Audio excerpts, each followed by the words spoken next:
It is perhaps the most common thing that churches say these days, or at least I see it on nearly every church sign, every church mailing, on the inside fold of every bulletin. You've seen it too.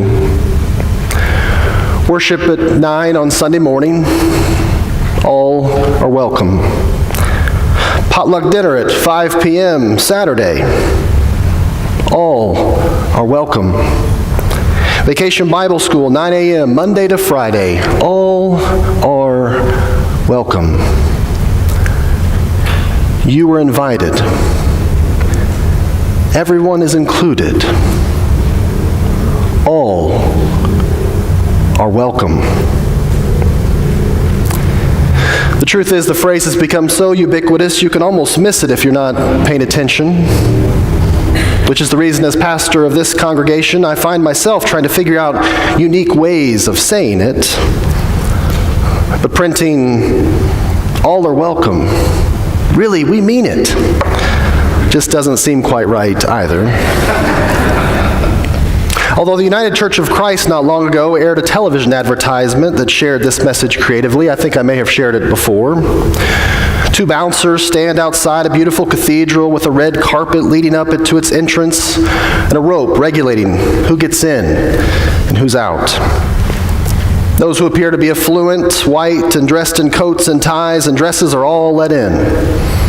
However, minorities, LGBTQ folks, the elderly, and those with different abilities are all turned away. A voiceover at the end of the commercial says, "The United Church of Christ, no matter who you are or where you are on life's journey, you are welcome here." I suppose it should be no surprise that several networks refused to air it, and those that did stopped doing so soon thereafter because of complaints by viewers. While the words "all are welcome" are universal in our church vernacular, living them out has been more of a challenge for our communities of faith. But let's be honest, for centuries the church has been exclusive rather than inclusive, despite Jesus' desire to the contrary. We've excluded women, African Americans, immigrants, LGBTQ folks, those with special needs, senior citizens, singles, 20-somethings. Just this last week, we've managed to do it again at the United Methodist Church's special conference on human sexuality. And I say we, because this isn't just about one denomination or one church or one Christian movement. No, it's about the Christian Church Disciples of Christ too, and the Episcopalians, and the Presbyterians, the Lutherans, the Baptists, the Catholics. We've all been, at one time or another, responsible. We hear it again and again. The denomination that tends to think of single folks as irrelevant. The tradition that scorns Spanish-speaking immigrants. The congregation that refuses to make its building handicap accessible. Which is the reason anymore I can't help but wonder if that phrase has done more harm than it has good in the church. In fact, if I'm honest, I'm a bit cynical about the words "all are welcome" in most contexts anyway. Or at least I'm definitely prone more these days to read the fine print. I can remember when we first moved to Kentucky, we were looking at different preschools for Harrison. One preschool in particular seemed very welcoming and inviting. It was part of a local congregation, which was even better. So we got an application, began to fill out the paperwork. At the very end of the application was a front and back sheet of paper filled with doctrine of the church that housed the preschool program. On the back at the bottom was a place for parents to sign, agreeing that they would adhere to this very strict, specific set of beliefs. We sat down with the person in charge of admissions, and I said, "So we're not part of this church. In fact, we're pastors at other churches in town, so you can imagine we're not comfortable signing this. If we don't sign this agreement to your doctrine, is our child not then eligible for enrollment? She responded, no, I'm sorry. He's not. Go on the website of most churches and you find this to be true in different ways. All are welcome, but not everyone is in leadership. All are welcome, but not everyone can be ordained. All are welcome, but not everyone can be married. Don't get me wrong here, the phrase is certainly well-intended. It actually comes out of the 1960s and 70s in the midst of the civil rights movement and Vietnam War. A trend began in the church to become more tolerant. That's the word we mainliners used at the time, tolerance. Church consultants and pastors coached their congregations that the first step toward tolerance was to be more welcoming, which was a good first step, given the violence and hatred being acted out because of people's differences at the time. It probably was the right word in those circumstances. But there is a difference between tolerance and acceptance. In fact, there's even a difference between acceptance and affirmation. You can tolerate someone, but never fully embrace them. You can stomach someone and never see them as a child of God. You can welcome someone, but never actually see them as God's blessed. Jim Wallace of Sojourners tells the story of one morning working with a group of volunteers at a soup kitchen that was being run out of a church. A group had gathered earlier to get things ready for the long line of homeless folks that stood outside waiting in line.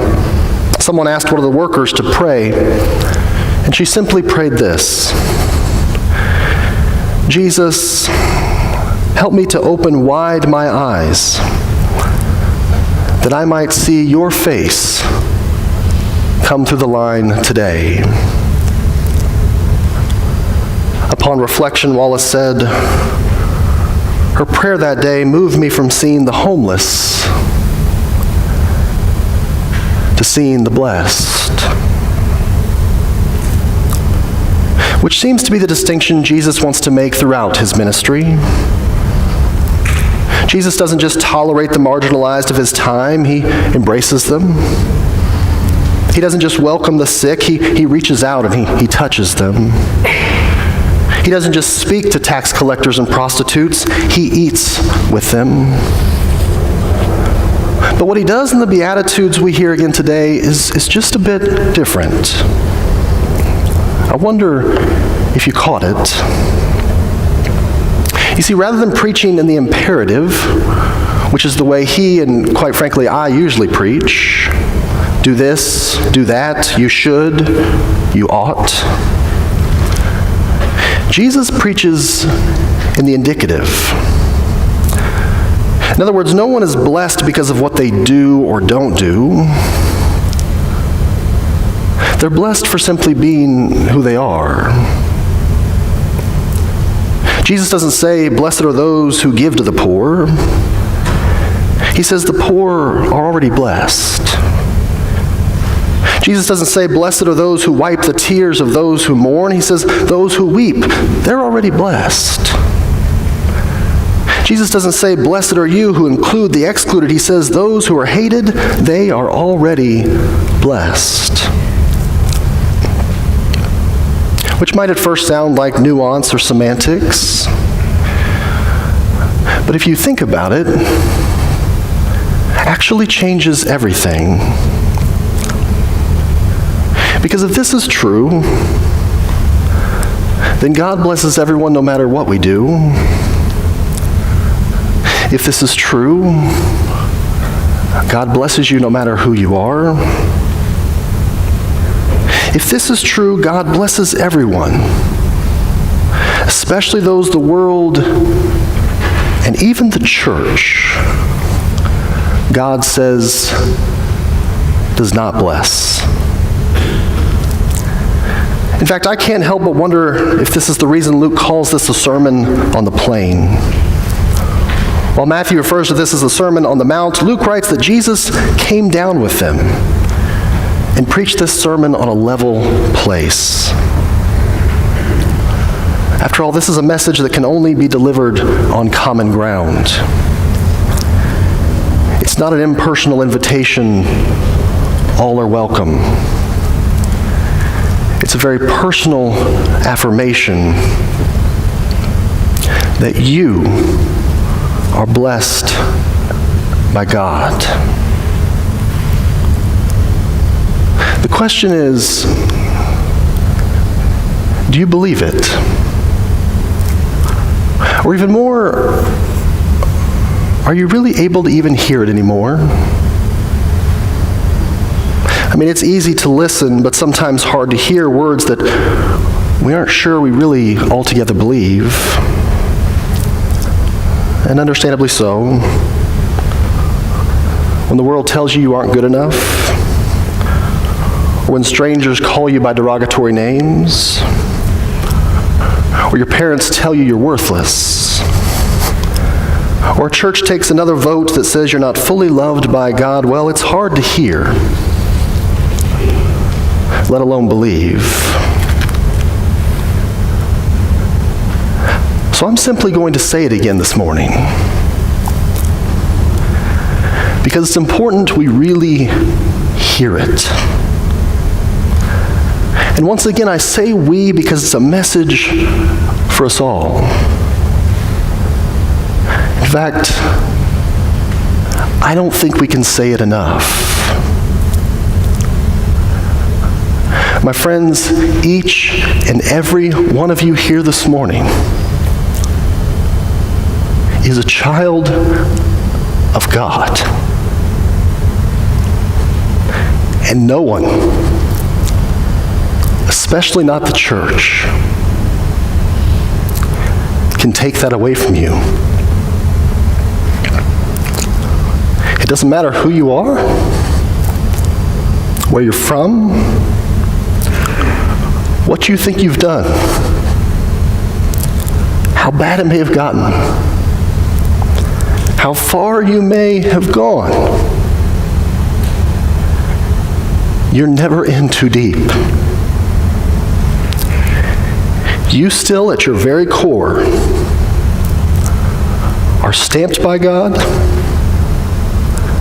loved beyond measure, and created in God's very being. So yes, blessed are the poor, blessed are the hungry, blessed are the weak, blessed are the grieving, but blessed too are the black, the white, the brown, the yellow. Blessed are the cisgendered, the transgendered, the gay, lesbian, and straight. Blessed are the Buddhist, the Hindu, the Muslim, and Jew. Blessed are the young, the old, the married, and the single. Blessed are the native, the migrant, the legal, and illegal. Blessed are the imprisoned, the addict, the homeless, the suicidal. You see, no matter what others might say, the Bible says over and over again, the story of our God is found in a man named Jesus who didn't ask about your orientation before he healed you, or ask about your ethnicity before he ate with you, or inquire about your ability before asking you to serve. No, he blessed everyone because he did not first assume the worst, but first assumed the best, because first we are all children of God.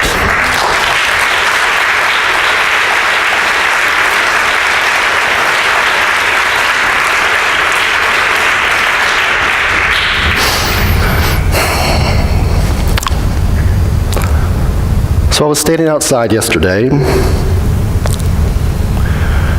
when I experienced one of those strange moments during which it's both raining and sunny at the same time. And I thought of you, Sandy Springs Christian Church, and the opportunity we have to be sunshine in the midst of rain. Because, my friends, no matter how dark it might get in this world, the light is never extinguished. It's always flickering even when it seems dim. So are you ready to not just say all are welcome, but truly live it? Are you ready to not just invite everyone to the table, but also every ritual the church offers? Are you ready to move beyond tolerance, even acceptance, and to affirm all people as children of God? Are you ready to go deeper? I know that's what you're capable of, because people tell me that's what they experience in you all the time.